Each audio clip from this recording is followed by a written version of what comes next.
मेरे प्यारे छात्रों, मैं जीके अनुरागी अपने YouTube channel science for all one day exam में आप तमाम छात्र छात्राओं का स्वागत करते हैं।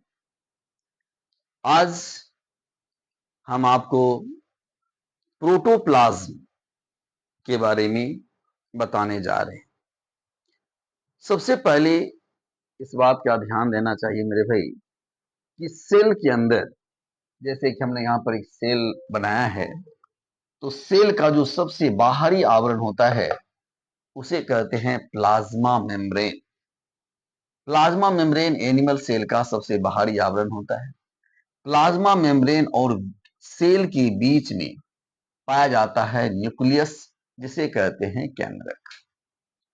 न्यूक्लियस और प्लाज्मा मेम्ब्रेन के बीच जो लिक्विड पाया जाता है, जो द्रव पाया जाता है, उसे कहा जाता है साइटोप्लाज्म। और न्यूक्लियस के अंदर जो लिक्विड पाया जाता है उसे कहा जाता है न्यूक्लियोप्लाज्म। यानी केंद्रक के अंदर का जो द्रव है उसे केंद्रक द्रव कहेंगे या केंद्रिका द्रव कहेंगे भी। और जो न्यूक्लियस से बाहर जो लिक्विड होगा उसे क्या बोलते हैं? उसे बोलते हैं साइटोप्लाज्म। अगर हम साइटोप्लाज्म और न्यूक्लियोप्लाज्म दोनों को मिला दें, यानी कहने का मतलब हुआ कि total liquid like material inside the cell, cell के अंदर पाए जाने वाला जो टोटल लिक्विड मटेरियल है उसे कहा जाता है प्रोटोप्लाज्म। यानी हम ये कह सकते हैं कि cytoplasm plus nucleoplasm is called protoplasm. अब सवाल ये भाई कि प्रोटोप्लाज्म जो है, ये जो प्रोटोप्लाज्म शब्द है, ये शब्द जो है सबसे पहले दिया था परकिंजी साहब ने। ये क्वेश्चन पूछा जाता है कि who gives term protoplasm at first. तो ध्यान दीजिएगा, first of all term protoplasm given by परकिंजी। परकिंजी के द्वारा जो है सबसे पहले प्रोटोप्लाज्म टर्म दिया गया। प्रोटोप्लाज्म थ्योरी दिया था मैक्स शुद्ध साहब ने। ये प्रोटोप्लाज्म थ्योरी क्या होता है भाई? प्रोटोप्लाज्म थ्योरी ये कहता है कि कोशिका एक सजीव पदार्थ का जमाव होता है जिसे प्रोडस कहते हैं। यानी कहने का मतलब हुआ कि सेल के अंदर जो लिविंग सबस्टांस होते हैं, जो सजीव पदार्थ होते हैं भाई, वो होता है हमारा प्रोटोप्लाज्म। अब यहां पर एक चीज ध्यान देने वाली बात यह है कि ये जो सिद्धांत है कि cell is an accumulation of living substance protoplasm, यानी प्रोटोप्लाज्म का ही जमाव जो है, लिविंग सबस्टांस जो हमारा प्रोटोप्लाज्म है उसका जमाव ही सेल का निर्माण करता है। और कैसे सेल का निर्माण करता है भाई? तो लिविंग सेल का निर्माण करता है। कहने का मतलब मेरा यह हुआ कि प्रोटोप्लाज्म जो है अगर एक्टिव है तो वो सेल एक्टिव है। अब सवाल यह है कि एक्टिव प्रोटोप्लाज्म किसे कहेंगे? तो ध्यान देना मेरे भाई कि those protoplasm which have capacity to convert chemical energy into biological energy is called active protoplasm। यानी ऐसा प्रोटोप्लाज्म, यानी ऐसा सेल के अंदर पाया जाने वाला ऐसा लिक्विड जो केमिकल एनर्जी को बायोलॉजिकल एनर्जी में कन्वर्ट करने की क्षमता रखता है, उसे हम लोग कहते हैं एक्टिव प्रोटोप्लाज्म। जरा सा यहाँ पर जो है मैं आपको इसको समझाने का प्रयास करूंगा भाई कि जो भी केमिकल सबस्टांस हम लोग भोजन के रूप में लेते हैं, जैसे हमने कार्बोहाइड्रेट लिया, प्रोटीन लिया, फैट लिया, और ऑल केमिकल सबस्टांस, ये सारे क्या है? केमिकल सबस्टांस, जिसे हमने भोजन के रूप में लिया और उसका कन्वर्सन अगर एटीपी के रूप में अगर हो जाता है भाई, तो हम कहेंगे कि मेरे बॉडी द्वारा केमिकल एनर्जी को बायोलॉजिकल एनर्जी में कन्वर्ट कर दिया गया। जैसे मैं अगर आपसे कहूं कि हमने आपको जो है 2 लाख रुपए दिए और मैंने कहा कि जाओ भाई अमेरिका में जाके घूम फिर करके आओ, लेकिन जब तक आप उस 2 लाख रुपए का कन्वर्सन डॉलर में ना करवा लें, तब तक अमेरिका में आपके रुपये का कोई मोल नहीं होता। उसी प्रकार से हम भले ही लाख केमिकल एनर्जी अपने बॉडी के अंदर जो है प्रवेश करा ले, लेकिन यदि हमारे बॉडी के जो जिस सेल से हमारा बॉडी बना हुआ है, उस सेल के प्रोटोप्लाज्म में अगर उस केमिकल एनर्जी को बायोलॉजिकल एनर्जी में कन्वर्ट करने की क्षमता अगर नहीं है, तो हमारा सेल जो है, हमारा जो बॉडी है, वो डेड बॉडी कहलाएगा भाई। इसका मतलब कहने का ये हुआ कि सबसे पहले जो बेसिक आधार है किसी भी जो सेल के एक्टिव होने का या लिविंग होने का, उसका सबसे बेस आधार है, उसका आधार है भाई कि प्रोटोप्लाज्म क्या होना चाहिए, एक्टिव होना चाहिए। अगर एक्टिव प्रोटोप्लाज्म होगा तो क्या होगा, एक्टिव सेल होगा। अगर सेल एक्टिव होगा तो सेल द्वारा बना हुआ हमारा टिश्यू क्या होगा, एक्टिव होगा। टिश्यू क्या हुआ भाई, tissue group of cell that perform a particular function, यानी कोशिकाओं का ऐसा समूह जो कि किसी विशेष कार्य को करने के उत्तरदायी होता है, उसे कहा जाता है टिश्यू। अगर टिश्यू एक्टिव होगा तो हमारा ऑर्गन एक्टिव होगा। अगर ऑर्गन एक्टिव होगा तो पूरा बॉडी हमारा क्या हो जाएगा, लिविंग होगा, यानी एक्टिव होगा। इस पूरे डिस्कशन से हम इस निष्कर्ष पर पहुंचते हैं मेरे भाई कि किसी भी जीवों को या किसी भी सेल को लिविंग होने के लिए यह अत्यंत आवश्यक है कि प्रोटोप्लाज्म एक्टिव हो। If protoplasm is active, life occurs और नॉट। अगर प्रोटोप्लाज्म एक्टिव है तो जीवन है, अन्यथा जीवन नहीं है। और इसी के आधार पर हक्सले साहब ने एक अपना स्टेटमेंट दिया। क्या स्टेटमेंट दिया उन्होंने भाई, उन्होंने कहा कि protoplasm is the physical basis of life. जीवन का भौतिक आधार जो है ये प्रोटोप्लाज्म है। यानी प्रोटोप्लाज्म को क्या कहा गया, प्रोटोप्लाज्म को जीवन का भौतिक आधार कहा गया। क्यों कहा गया भाई, मैंने आपको बताया क्योंकि जब तक प्रोटोप्लाज्म एक्टिव नहीं होगा तब तक हमारा सेल एक्टिव नहीं होगा, और जब तक सेल एक्टिव नहीं होगा भाई तब तक जो टिश्यू एक्टिव नहीं होगा, और जब टिश्यू एक्टिव नहीं होगा तो ऑर्गन एक्टिव नहीं होगा, और ऐसे इनएक्टिव ऑर्गन द्वारा बना हुआ जो हमारा बॉडी क्या हो जाएगा, इनएक्टिव हो जाएगा। और यदि प्रोटोप्लाज्म हमारा एक्टिव है तो सेल एक्टिव होगा, ऑर्गन एक्टिव होगा और हमारा बॉडी एक्टिव होगा। इस कहने का मतलब ये हुआ कि जो है लिविंग बींग्स का सबसे जो मेन कैरेक्टर हो गया वो हो गया एक्टिव प्रोटोप्लाज्म।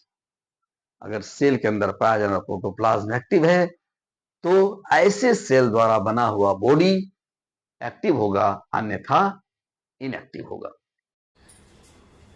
मेरे प्यारे छात्रों, अब हम लोग है सेल ऑर्गेनेल्स के बारे में चर्चा करते हैं, जिसमें कि आज हमने माइटोकॉन्ड्रिया को लिया है।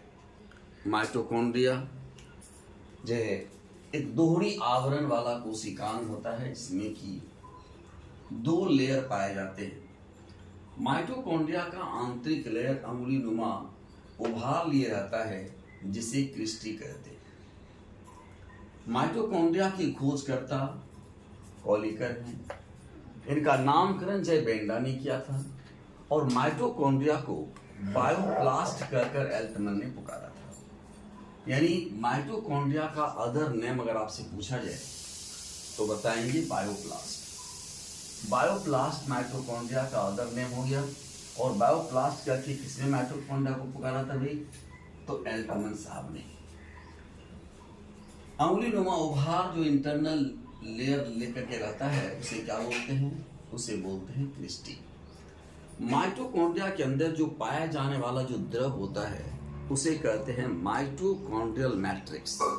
और इस माइटोकॉन्ड्रियल मैट्रिक्स में पाया जाता है सर्कुलर डीएनए और राइबोसोम जो पाए जाते हैं 70 प्रकार के राइबोसोम पाए जाते हैं। चूंकि माइटोकॉन्ड्रिया को अपना डीएनए होता है, अतः इसे सेल विद इन सेल भी कहा जाता है। माइटोकॉन्ड्रिया को अपना डीएनए होता है, अतः इसे सेल विद इन सेल कहा जाता है। हम लिख सकते हैं कि माइटोकॉन्ड्रिया contains own DNA,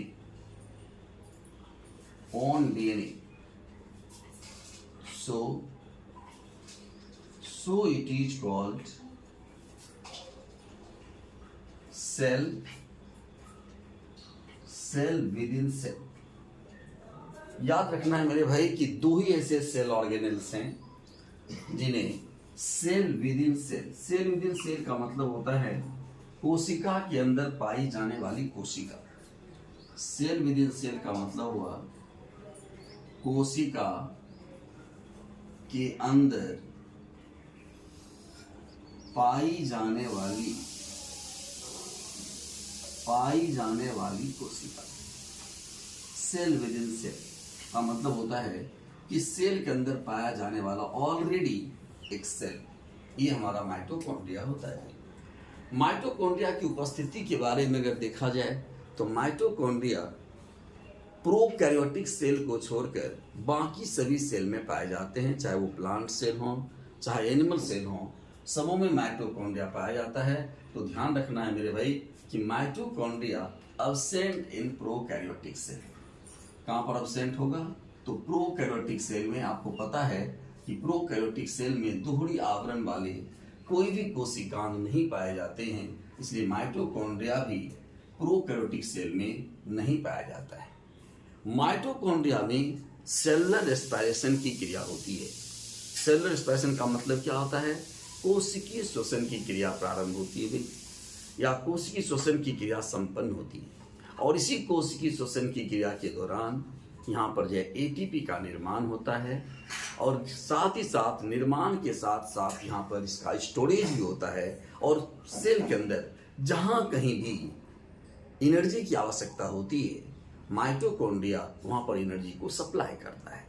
और यही कारण है कि इसे power house of the cell, कोशिका का ऊर्जा गृह कहते हैं। माइटोकॉन्ड्रिया को power house of the cell कहा जाता है। क्यों कहा जाता है भाई? मैंने आपको बताया कि cellular respiration takes place in mitochondria, so it is called place of respiration. चूंकि यहाँ पर सेलुलर रेस्पिरेशन की संपन्न होती है, इसलिए इसको कोशिकीय श्वसन का स्थल भी कहा जाता है। दूसरी बात हमने आपसे कहा, energy formation and storage both takes place in mitochondria, so it is called power house of the cell.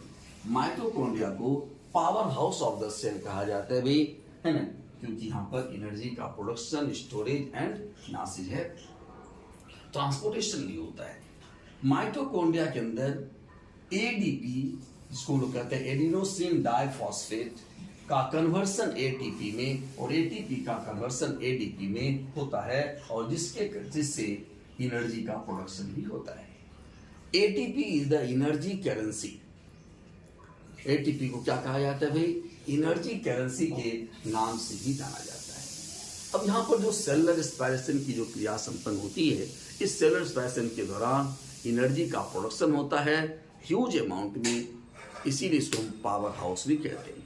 कैसे होता है जैसा मैं आपको दिखा दूंगा। जैसे मान लो भाई कि कोशिकीय श्वसन की क्रिया में क्या होता है कि जब ऑक्सीजन पर्याप्त मात्रा में होता है तो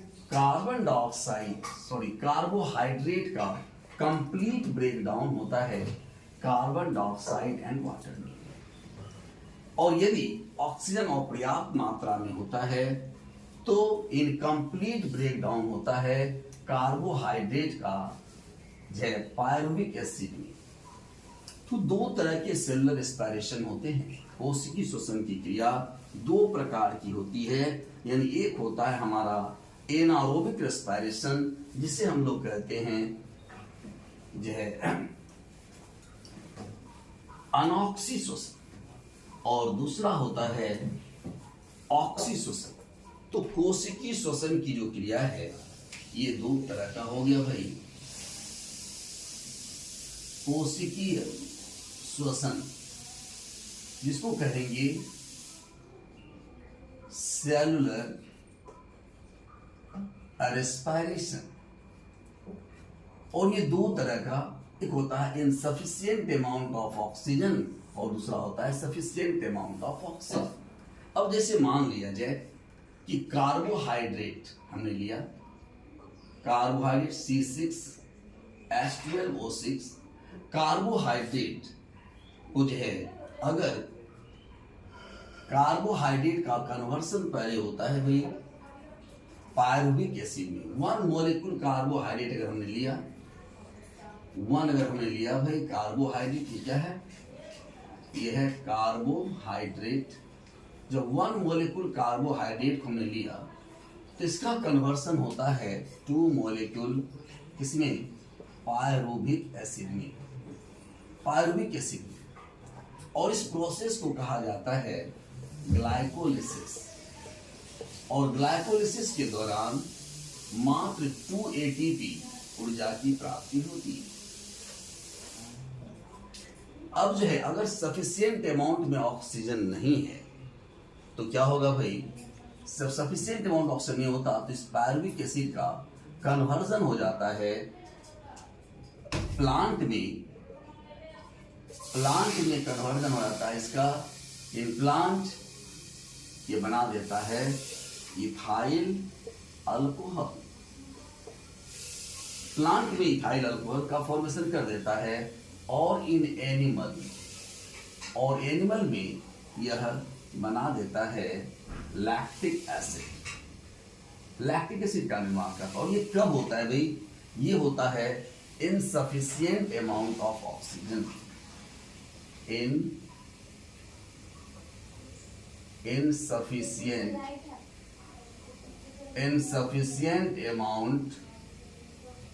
insufficient amount of ऑक्सीजन, यानी ऑक्सीजन की अपर्याप्त मात्रा में ये होता है। और आप जानते हो इसी लैक्टिक एसिड का जमाव होने के कारण हम लोग vigorous एक्सरसाइज करते हैं, दौड़ते हैं या कठिन परिश्रम करते हैं, हमें थकान महसूस होती है।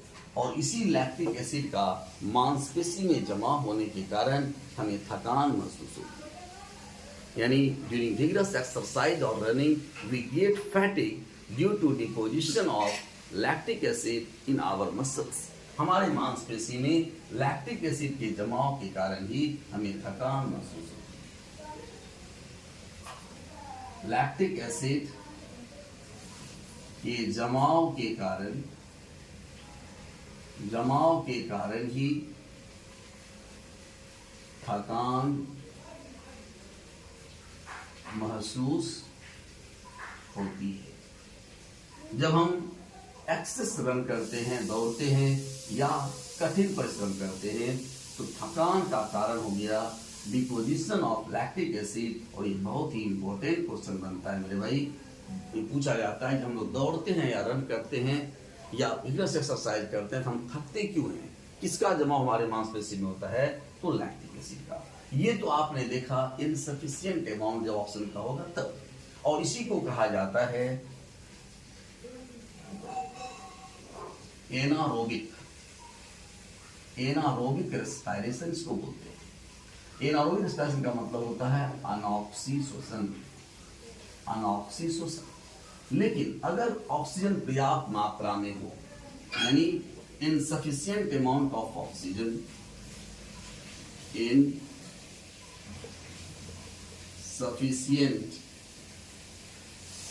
अमाउंट ऑफ ऑक्सीजन जब सफिशिएंट अमाउंट ऑक्सीजन का होता है तो क्या होगा भाई, तो हमारा जो कार्बोहाइड्रेट है, ये पहले टूटता है 2 मॉलिक्यूल पायरुविक एसिड में, और फिर ये पायरुविक एसिड टूट जाता है कार्बन डाइऑक्साइड और वाटर में। यानी कहने का मतलब हुआ कि जब इनसफिशिएंट अमाउंट ऑक्सीजन का रहेगा तो सफिशिएंट अमाउंट में कार्बोहाइड्रेट का कंप्लीट ब्रेकडाउन होता है कार्बन डाइऑक्साइड और वाटर में। हमने कहा था कि जब कार्बोहाइड्रेट पायरुविक एसिड में टूटता है इसको बोलते हैं ग्लाइकोलिसिस। और आपने देखा ग्लाइकोलिसिस के दौरान मात्र 2 ATP ऊर्जा की प्राप्ति होती है।